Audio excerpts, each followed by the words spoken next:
इस साल 26 मार्च से अपने 15वें संस्करण में प्रवेश करने के लिए पूरी तरह तैयार है। क्रिकेट के रोमांच से भरपूर इस लीग ने अपने रंग, स्वभाव और ऊर्जा से सभी को चकाचौंध कर दिया है। हार्दिक पांड्या, रविचंद्रन अश्विन, ऋषभ पंत और जडेजा जैसे खिलाड़ियों ने इसे एक मंच का उपयोग शानदार अंतर्राष्ट्रीय करियर बनाने के लिए किया है। तो ये सब कैसे शुरू हुआ? इतनी बड़ी लीग शुरू करने का विचार किसका था? आइए जानते हैं। सबसे पहले 1996 में आया विचार। आईपीएल के जैसा ही एक आइडिया सबसे पहले 1996 में आया था। मोदी एंटरटेनमेंट नेटवर्क ने ईएसपीएन के साथ एक साझे बिजनेस में प्रवेश किया था। बीसीसीआई ने भारत के मैचों के प्रसारण के अधिकार ईएसपीएन को बेच दिए थे। 96 में मोदी ने अपने सपने को साकार करने का फैसला किया। उन्होंने इंडियन क्रिकेट लीग नामक की लीग ड्रा की। प्रतियोगिता 50 ओवर के टूर्नामेंट में 8 शहर आधारित टीमों के बीच होने वाली थी। उन्होंने फैसला किया कि टीमों को फ्रेंचाइजी के रूप में बेचा जाएगा और ईएसपीएन मैचों का प्रसारण करने के साथ साथ बीसीसीआई को सालाना रॉयल्टी का भुगतान करेगा। बीसीसीआई ने लीग के लिए अपनी मंजूरी भी दे दी। इसके बाद मोदी ने आवश्यक खिलाड़ियों को बोर्ड में लाने के लिए बड़ी रकम खर्च की। हालांकि उस दौरान बीसीसीआई के एक मानद अधिकारी ने एक प्रक्रिया के लिए रिश्वत मांगी और मोदी ने इससे इनकार कर दिया। कोलंबिया बिजनेस स्कूल की एक रिपोर्ट के अनुसार इस घटना ने इंडियन क्रिकेट लीग के सभी दरवाजे बंद कर दिए और यहीं पर यह प्लान खत्म हो गया। 2007 तक क्रिकेट नाटकीय रूप से बदल गया था। 20-20 नाम के एक नए फॉर्मेट ने क्रिकेट जगत में तूफान ला दिया था। इस बार ललित मोदी ने अपने मूल विचार में थोड़ा बदलाव किया। उन्होंने इंडियन प्रीमियर लीग नाम की एक T20 लीग शुरू करने का फैसला किया। अब ललित मोदी बीसीसीआई के उपाध्यक्ष थे। इस बार ज्यादा अड़चन नहीं आई क्योंकि उनके पास फैसले लेने की शक्ति थी।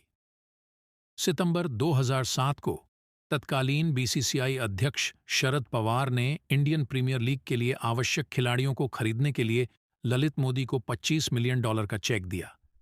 ये पैसा मोदी को इस शर्त पर दिया गया था कि उन्हें लीग की सभी कार्यवाही को मुंबई में अपने निजी ऑफिस से नियंत्रित करना होगा। सितंबर 2007 को मोदी ने औपचारिक रूप से नई दिल्ली में एक समारोह के दौरान इंडियन प्रीमियर लीग का शुभारंभ किया। लॉन्च में राहुल द्रविड़, सौरव गांगुली, ग्लेन मैकग्रा और स्टीफन फ्लेमिंग जैसे खिलाड़ी शामिल हुए। लॉन्च के दौरान मोदी ने बताया कि टूर्नामेंट कैसे खेला जाने वाला है, फ्रेंचाइजी की संख्या, मैचों की संख्या, एक टीम में विदेशी खिलाड़ियों की संख्या आदि।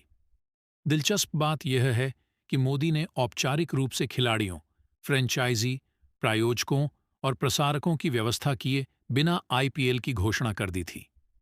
सौभाग्य से मोदी के लिए विश्व T20 का पहला संस्करण सितंबर 2007 में दक्षिण अफ्रीका में शुरू होने वाला था। उन्होंने उस समय दुनिया के टॉप 100 खिलाड़ियों को उनकी कमाई और कौशल सेट के अनुसार 4 श्रेणियों में बांट दिया। 4 श्रेणियों को 4 अलग-अलग वेतन स्लैब के तहत रखा गया था: $1 लाख, $2 लाख, $3 लाख और $4 लाख। ये वेतन पहली आईपीएल नीलामी में खिलाड़ियों के लिए निर्धारित बेस प्राइस थे। विश्व T20 के दौरान मोदी ने खिलाड़ियों से मुलाकात की और उन्हें उनके वेतन और आईपीएल के अन्य फायदों के बारे में बताया। मोदी जानते थे कि दुनिया भर के विभिन्न क्रिकेट बोर्डों को अपने खिलाड़ियों को साल में लगभग 2 महीने भारत की यात्रा करने की अनुमति देनी होगी। इसलिए तुरंत उन्होंने विभिन्न क्रिकेट बोर्डों के प्रशासकों से मुलाकात की। इंग्लैंड और वेल्स क्रिकेट बोर्ड (ECB) को छोड़कर सभी बोर्ड मान गए थे।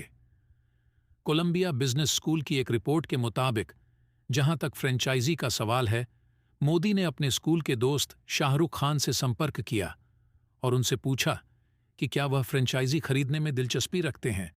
बाद में मोदी प्रीति जिंटा से मिलने थाईलैंड गए, जो अपने प्रेमी नेस वाडिया के साथ फुकेत में छुट्टियां मना रही थीं। ये तीनों टीम के मालिक बन गए। जब ललित मोदी ने प्रसारकों के लिए एक योजना तैयार कर ली, तो ये लीग पूरी तरह से तैयार हो गया।